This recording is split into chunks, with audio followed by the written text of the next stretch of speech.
Halo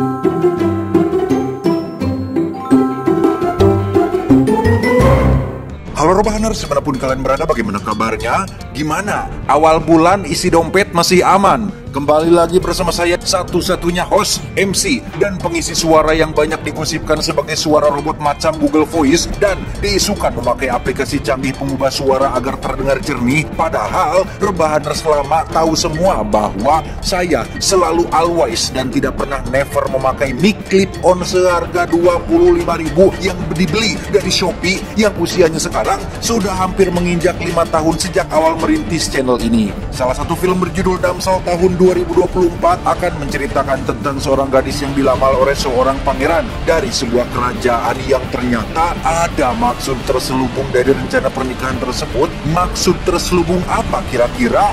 Yuk, tanpa berlama-lama lagi langsung saja pasang handsfree, symmetriskan proses rebahan untuk kenyamanan hakiki dan ketenangan jiwa yang abadi. Kencangkan celana dalam orang di samping Anda supaya tetap dalam kondisi yang terkendali. Selamat menonton dan Jeki Cero.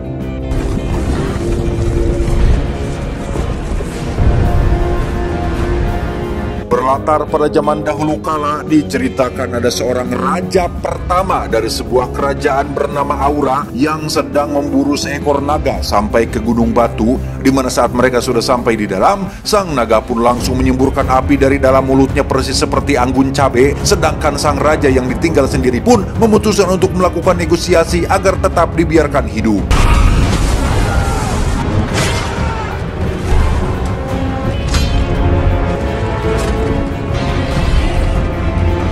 Ratusan tahun kemudian, kisah akan berfokus pada seorang gadis mandiri bernama Elodie yang sebenarnya adalah putri dari sebuah kerajaan kecil yang sedang mengalami krisis ekonomi, di mana saat Elodie dan sang adik tiba di istana, mereka melihat ada seorang kurir yang mengantarkan sebuah surat dari kerajaan Aura berisi undangan sekaligus lamaran dari pangeran kerajaan Aura kepada Elodie, yang apabila Elodie menerima lamaran tersebut, maka secara tidak langsung ia akan membantu kerajaannya untuk bangkit dari keterpurukan ekonomi yang sedang melanda kerajaannya saat ini. Meski belum melihat rupa atau babangus dari sang pangeran, dan pernikahan bukanlah hal yang main-main, tapi demi sang ayah tercinta dan kerajaan kecil yang dipimpinnya, Elodie pun langsung menerima lamaran tersebut. Keesokannya, Elodie, si adik, si ayah, dan si ibu tiri pun berangkat menuju kerajaan Aura yang terletak di sebuah pulau menggunakan kapal kerajaan. Mereka semua pun menempuh perjalanan selama 2 hari lamanya hingga sampai di kerajaan Aura dengan disambut oleh kabut tebal serta 2 patung naga yang cukup menyeramkan.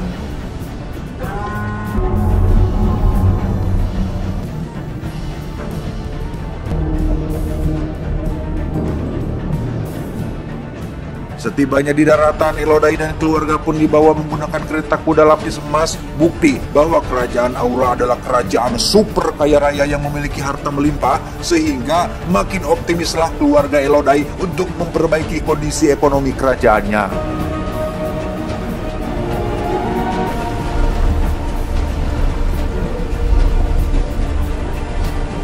Setibanya di istana, Elodie dan keluarga pun langsung dibawa menuju kamar mereka masing-masing dan baru akan bertemu dengan sang pangeran esok hari, di mana saat Elodie sedang menikmati pemandangan dari balkon kamarnya, ia tak sengaja melihat seorang putri cantik bernama Eloise yang sama-sama berasal dari kerajaan lain tapi lebih dulu tiba di tempat ini.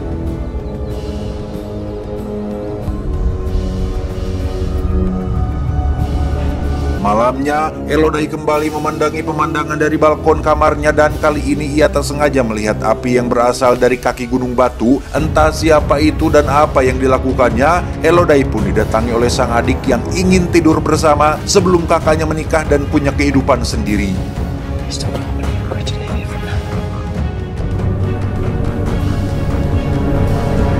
Keesokannya, Elodie akhirnya bertemu dengan sang ratu kerajaan Aura bernama, kita panggil saja si ratu ini, pemenguknya, yang langsung memperkenalkannya dengan putra tunggalnya yaitu si pangeran yang akan menjadi calon suami Elodie, yang karena para orang tua harus mengurus dan membicarakan masalah pernikahan dan tetek bengeknya, maka pangeran pun diminta untuk mengajak Elodie jalan-jalan sekaligus PDKT tipis-tipis sebelum besok resmi jadi suami istri.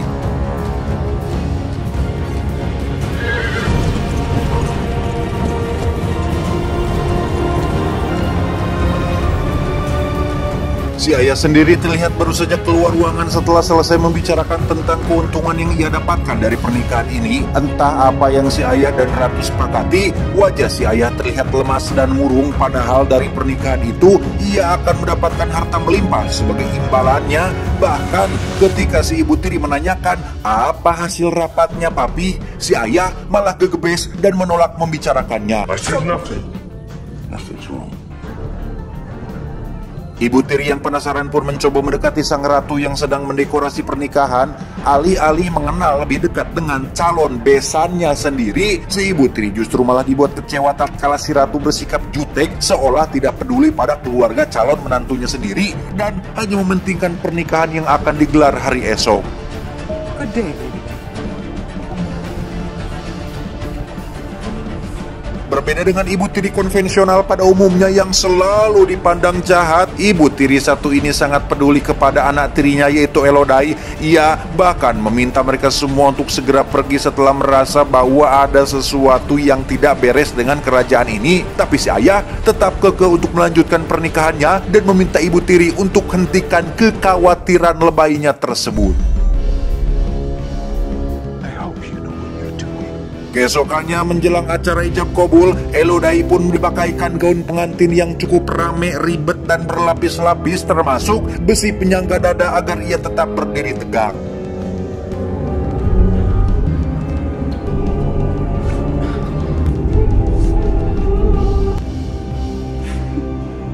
Singkat cerita, Elodie dan pangeran pun sudah selesai ijab kabul dan resmi menjadi pasangan suami istri. Tidak lanjut, acara menyambut para tamu yang mengantri salaman dan memberikan amplop sambil menikmati hiburan organ tunggal. Elodie dan pangeran pun akan berkeliling menggunakan kereta kuda, sementara untuk ayah, ibu tiri, dan adiknya akan pulang kembali ke kampung halaman mereka.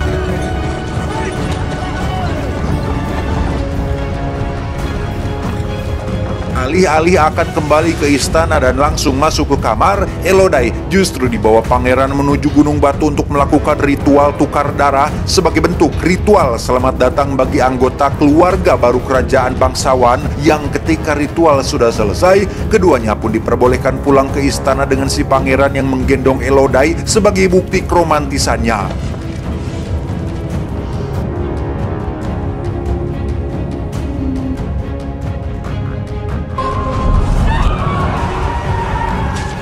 Dan ya, Elodie pun ujung-ujung dilempar ke dalam lubang. Beruntung ia berhasil selamat berkat ranting dan akar yang memenuhi lubang tersebut.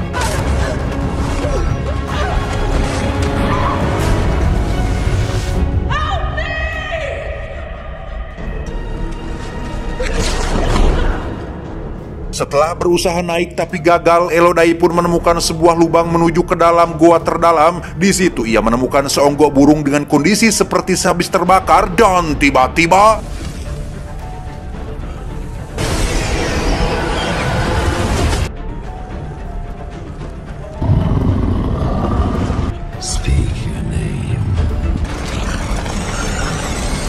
ya, ternyata gua ini adalah sarang naga yang sempat kita lihat di awal film, yang selain bisa berbicara bahasa manusia, naga itu pun kembali menyemburkan api dari mulutnya sehingga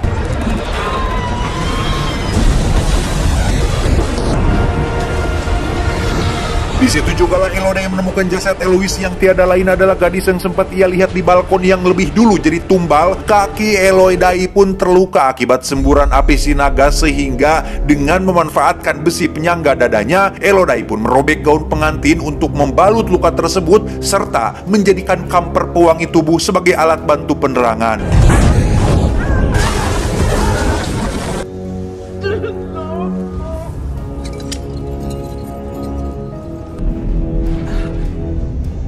Tanpa tahu arah dan tujuan, Elodie pun menyusuri terowongan kecil gua tersebut hingga sampai di tempat terang yang dibatasi oleh semacam jurang. Tak ingin terus terjebak di tempat ini, Elodie pun nekat melompat ke seberang dan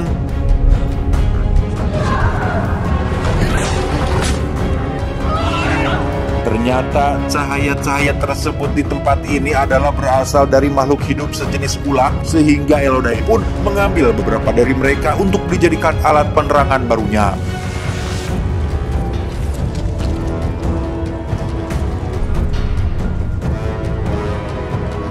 Saat Saat Elodai sedang minum dari air yang menetes itulah muncul si naga yang kembali memburu Elodai, sehingga ia pun tak sengaja masuk ke dalam jebakan si naga berupa lubang yang tak memiliki jalan keluar.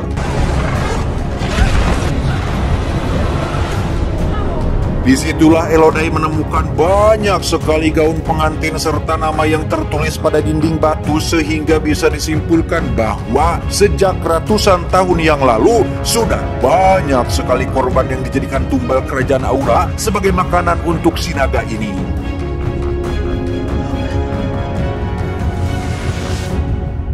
Elodai sempat tertidur dan sadar-sadar kakinya sudah dikeributi oleh cacing bercahaya yang secara tak terduga menyembuhkan luka bakar pada kakinya, sehingga Elodai pun menggunakan cacing tersebut untuk menyembuhkan luka pada bagian tubuhnya yang lain.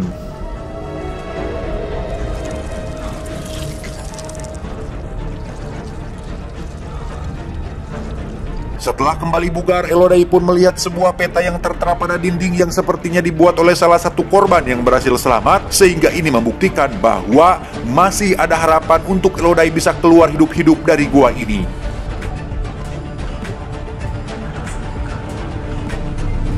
Setelah merangkak menyusuri lubang sesuai yang tertera pada peta, sampailah Elodai di sebuah lubang yang terhubung langsung dengan dunia luar. Namun masalahnya, terdapat banyak sekali kristal dengan bentuk tajam yang memenuhi lubang tersebut, sehingga akan menjadi tantangan baru untuk Elodai naik ke atas sana.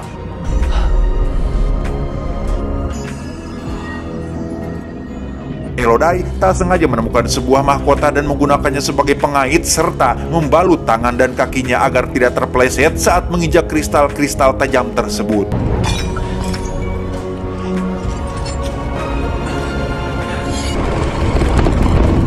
Dan ya, muncullah si naga dengan mulut menganga menunggu Elodai terjatuh, sehingga pikirannya pun menjadi tidak fokus hingga tak sengaja memilih kristal yang rapuh.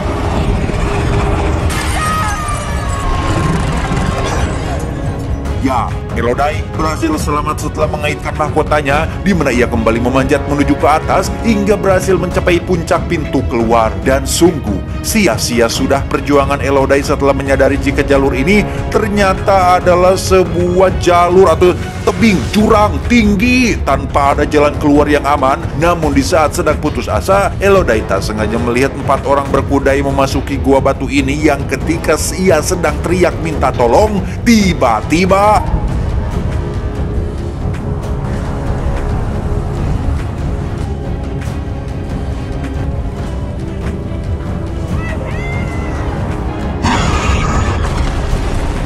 nyaris menyantap Elodai. Si naga pun teralihkan perhatiannya oleh suara teriakan 4 orang tadi, yang ternyata itu adalah ayahnya Elodai beserta dengan 3 anak buahnya yang sedang melakukan misi penyelamatan.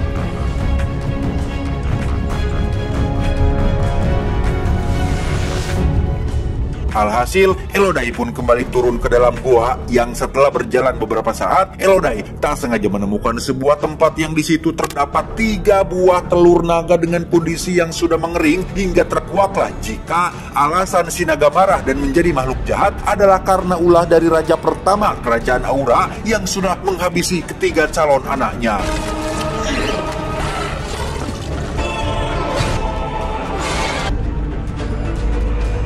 Tak lama Elodai pun berhasil menemukan si ayah dan anak buahnya. Mereka terus saja berteriak memanggil Elodai, padahal itu bisa memancing si naga datang, sehingga inilah yang terjadi.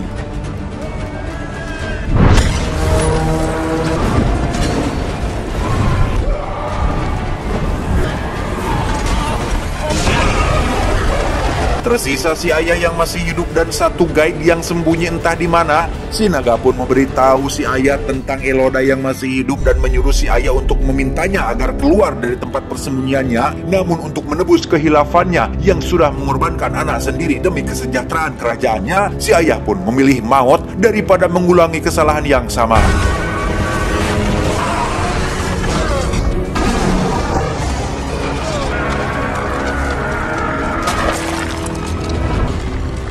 Ketika si naga sedang memburu si penunjuk jalan di tempat lain, Elodai pun segera menghampiri ayahnya yang sudah tiada. Lantas dengan cepat menaiki sebuah tali menuju jalan keluar yang sebelumnya dipakai oleh ayah dan anak buahnya. Tetapi si naga berhasil menyadari hal itu dan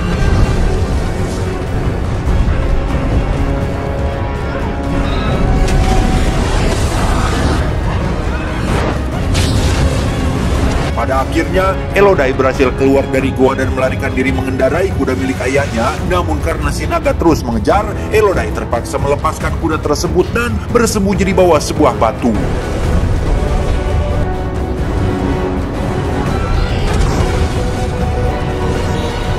Dan ya, si naga yang murka pun menyemburkan api dari mulutnya yang membakar seluruh padang rumput hijau di pulau ini. Sehingga untuk menghentikan kekacauan tersebut, si ratu yang takut kerajaannya runtuh pun dengan cepat mencari tumbal pengganti yang tiada lain adalah adik Elodai yang masih di bawah umur.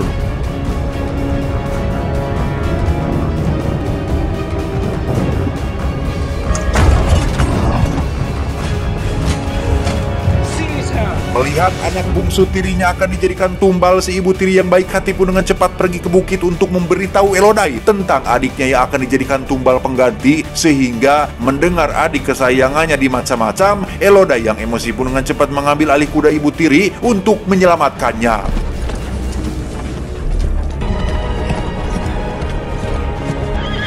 Tepat di saat bersamaan, si adik terlihat sudah berada di lokasi lubang penumbalan, masih dengan ritual yang sama, yaitu penggabungan darah bangsawan. Telapak tangan si adik pun disayat untuk digabungkan getihnya dengan getih si ratu yang seorang bangsawan. Sempat mendapat pertentangan dari si pangeran yang merasa jika si adik terlalu muda mah, dan ini sudah kelewat batas mamah. Si ratu yang sudah gelap mata pun langsung melempar si adik ke dalam lubang demi untuk mempertahankan kerajaan Aura. Terlambat bagi Elodai karena ritual telah selesai dan si adik sudah keburu dilempar ke dalam lubang. Namun ketika mendengar teriakan si adik yang memanggil-manggil namanya, disitulah Elodai langsung turun ke bawah dan lagi-lagi harus terlambat setelah si naga membawanya ke gua utama.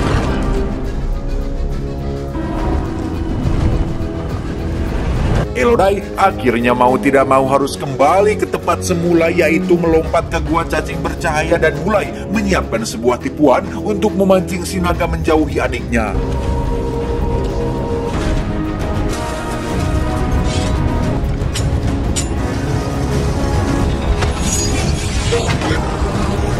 Dan ya, cara itu berhasil mengelabui si naga sehingga Elodai bisa langsung menyelamatkan adiknya. Namun karena kaki si adik mengalami cedera dan si naga sudah menyadari tipuan tersebut, Elodai pun mau tidak mau harus menghadapi si naga demi untuk keselamatan adik kesayangannya.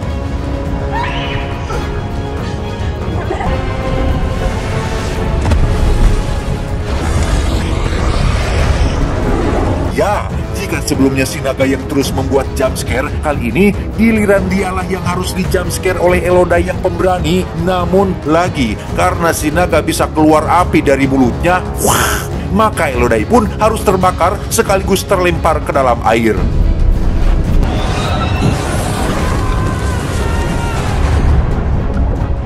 Tak cukup sampai situ saja, Elodai yang ukurannya jauh di bawah si naga pun harus mengalami kesakitan lain ketika tubuhnya ditojos kuku naga dan berkali-kali dilempar dan dicekram dengan cukup keras.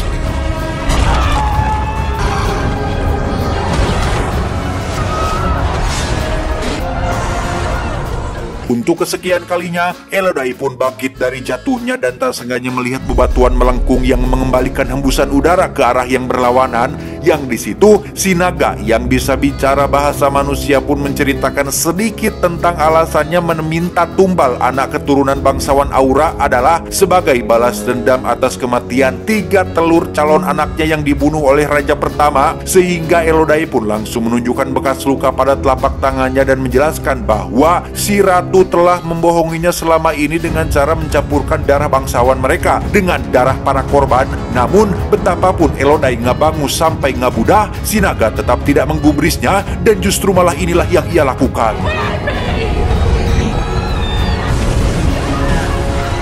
Ya, si naga pun terkena senjata makan tuan ketika batuan melengkung itu mengembalikan semburan apinya yang membuatnya langsung sekarat. Alih-alih langsung menghabisinya menggunakan pedang, Elodai justru malah menyelamatkan nyawa si naga menggunakan ulat bercahaya yang ada di dalam air.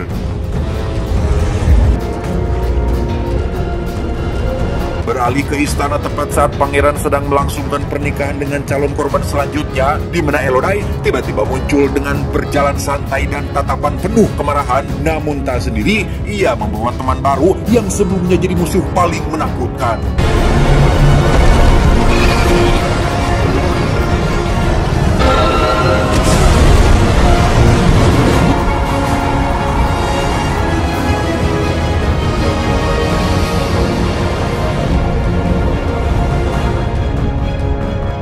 Akhirnya, Elodai, si adik dan ibu tiri pun bisa pulang kembali ke tempat asal mereka dengan membawa serta harta kekayaan kerajaan Aura untuk memperbaiki ekonomi kerajaan mereka. Ditambah, sekarang ada teman baru Elodai, yaitu si naga yang akan menjadi pengawal setia melindungi kerajaannya.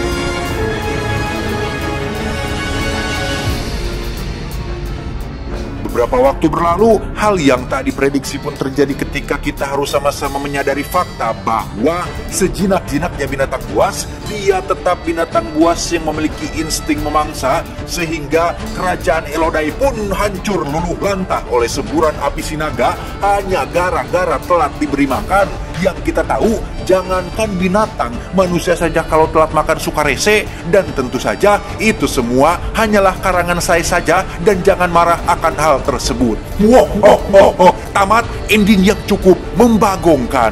Banyak pelajaran penting yang bisa kita ambil dari film ini. Contohnya tentang ketegaran hati Elodai yang sangat kuat dan pantang menyerah.